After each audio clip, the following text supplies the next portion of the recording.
Hey everybody, what's going on? This is Dr. Jeff C. May, and you are listening to another episode of Doctor's Orders, advice you should actually take. And the topic of today's show, as 2023 is getting closer day by day, is resolutions, yay or nay. Now, I know for a lot of us who have been quitters in the past, resolutions is a bad word. And in this episode, I wanted to share some insights and thoughts and have you consider some things. We're going to ask some questions. And really that's a big point of this podcast, is to ask questions. I know it says in the subtitle, advice you should actually take. And nobody loves being told what to do. However, getting information in today's world where information is everywhere, I love it. I love it because it's up to you to have discernment. It's up to you to ask the right questions and figure out what's going to best fit for you. Because in the world today, especially in healthcare, when mandates come out and they come down and it's everybody and it's always and it's so inclusive, that's a danger. And we're seeing that now. We're seeing the dangers of what mandates can do. Now, are they good for some people? Potentially. But I will tell you that when things come down, especially from a government level, and they start saying, okay, everybody needs to do this. Everybody doesn't need to do that. In fact, it's dangerous if everybody does. And they continue to perpetuate lies, especially when it comes to our kids and healthcare. So I will stand in the gap. I will stand up, and I've been standing up for a long time, 15 years in this career. And I want to encourage you to ask better questions. And as we do that, we'll come together collectively and we will get healthier. We'll become happier and we will be more productive. And so when it comes to resolutions, let's dive into this, because this is the time of year. As December 31st goes to the 1st, I've spoken on this in the past, like way back when I used to give a New Year's resolution workshop, which was fun to do. And one of the key points in that, as I would always say, is there's no magic between the 31st of December and the 1st of January. It's a nice little thing. We get to turn the calendar over. We get to say, okay, it's 2022 and now it's 2023. And for a lot of us in our brain as humans, we can see a fresh start. And there's some of us that want a fresh start. I remember going through different years of my life and thinking, man, next year is going to be the year. Next year is going to be the year. I can't wait. Maybe this was like even before I was married, maybe I was like, man, maybe I'll finally start dating someone, all these different things. And you want these fresh starts. Or maybe this year hasn't been great for you. A lot of times during the holidays, even talking with patients this week, they would share, hey, this is my first holiday. We just came through Thanksgiving, and it was the first holiday without my mother-in-law. And that was really tough. And the holidays can start to collectively be that memory milestone where, a loved one was lost or they're no longer around and they used to always do this. And so being very, very conscious of what the holiday season is, and especially being here in Minnesota, knowing that we're not getting the sunlight we need and vitamin D. And there's so many things, what we're eating through Halloween, Thanksgiving, Christmas, destroying our immune systems. Because essentially, we eat so much sugar that we have an increased insulin spike, and what that does to our cholesterol levels, what that does to our epinephrine and your kidneys and your cortisol and all of those things, which I'll be probably diving in more to in a later show. But at the end of the day, know this, is that our chronic lifestyle diseases, our chronic choices have left us in a really, really bad place.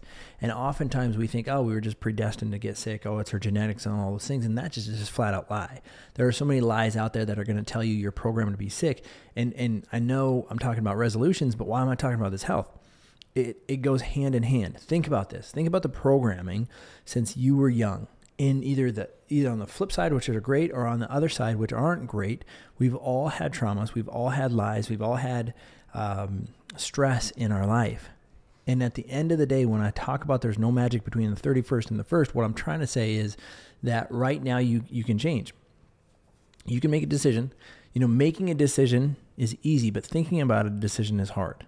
Making a decision is actually easy, but thinking about decisions are really, really tough. Think about this: when you wake up in the morning and you make a decision to get out of bed, it's not hard. Like how many of you just can't get out of bed? It's not that hard.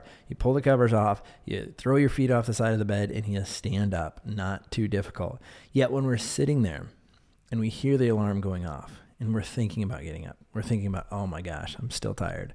oh my gosh, I didn't sleep that well. Oh my gosh, like it's cold outside my bed. And you start thinking about how comfortable your bed is. And then you think about, well, if I hit the snooze button, it's 9 minutes. I got 9 minutes. And then you kind of, if you're like me, I'll talk to myself and be like, let me just pray. Let me just pray for 9 minutes. I'm going to spend some time with Jesus right now for these next 9 minutes. And I'm going to justify why I'm hitting the snooze button. And you see, thinking about that is really, really difficult. If I just get up, it's easy. If I just get up, it's easy. And so when you lead into moving into the new year, so many of us have been conditioned that we just like, oh man, I remember setting resolutions in 2019 and boy, did I just freaking drop the ball. I failed miserably. And I want you to comment below if you can relate. So I want a yes or no in the comments where you guys are watching this. It's like, the question is, are you setting resolutions this year? We'll start with that first question. So type in, fill the chat. Are you setting resolutions this year? Yes or no? That's simple interaction here.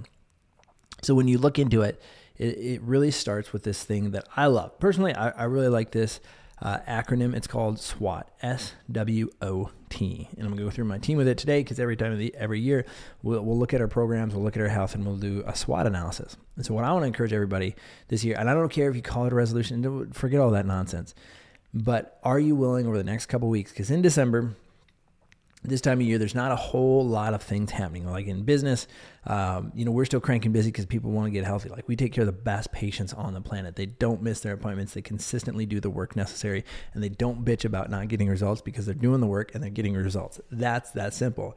But a lot of times, like say you're in finance or real estate or whatever it may be, a lot of times these 2 weeks leading into December, they kind of quiet down.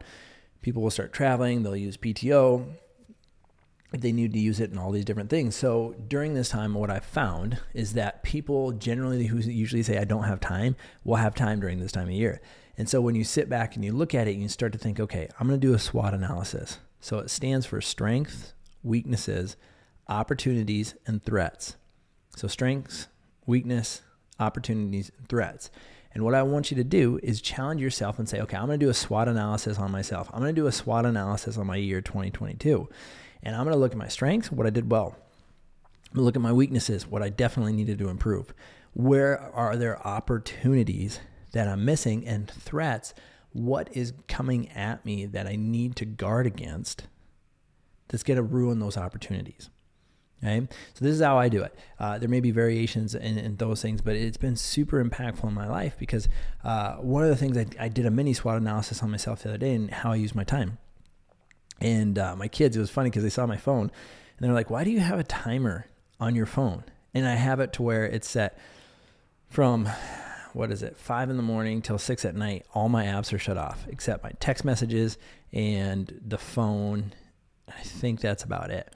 And it was funny. My oldest Bennett, he looked at it and I had him look at something on my phone, and you can just like open the app and hit ignore time limit. And he goes, well, why do you have a timer on your phone? I goes, well, because it's a threat against my productivity. I did it. It was one of my threats, like using my phone, endlessly scrolling, just scrolling for whatever it is.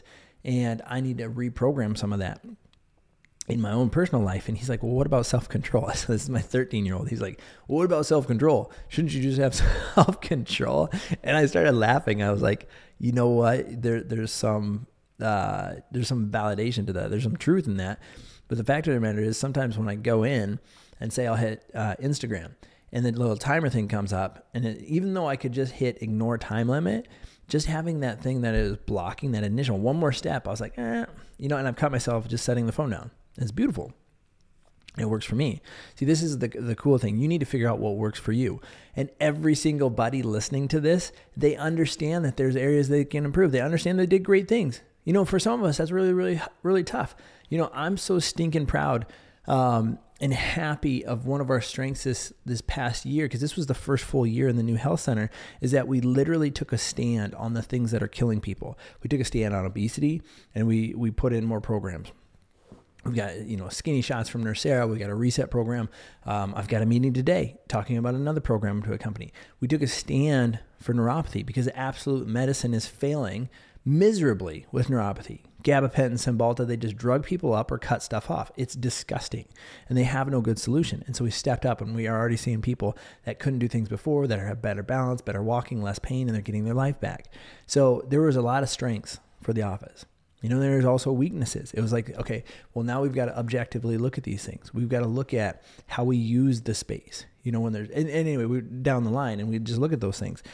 But I want to encourage you guys to be able to do that SWOT analysis on yourself, because you'll get to know more about yourself. And where else, in your life, are you taking time to learn more about yourself to be more productive, or, knowing that your happiness that you may be seeking, there's somebody listening to this that are probably full of anxiety or full of depression, and they realize they just got to get going. And what if they just sat down and wrote out the letters on a piece of paper, SWOT, and they only put one thing under each letter, but yet it was one of those things out of the 4 that changed their life. Like, this is how it works, and you build momentum, because literally there's a part of your brain that becomes wired for the pleasure centers. And disgustingly enough, it doesn't mean a good thing or a bad thing. It could be a drink. It's all of a sudden, I'm just going to have a drink, and it makes me feel good. And your brain starts to get wired. And we start to have all these things over time, and we realize that we become addicted to things that are killing us.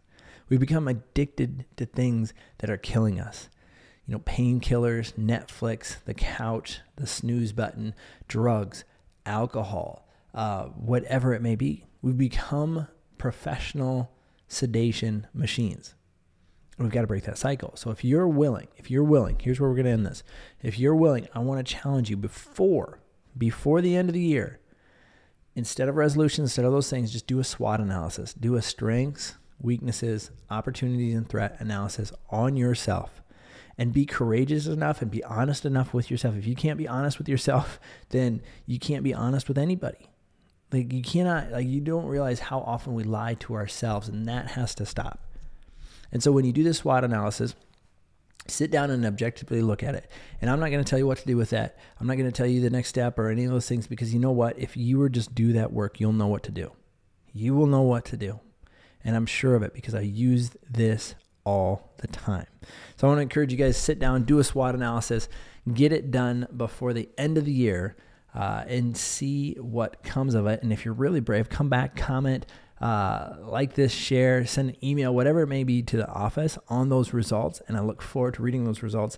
And ultimately, this is what it's all about, is taking action on things that are going to help you become healthier, happier, and more productive. You guys, thanks for listening. That's today's show, and those are your doctor's orders.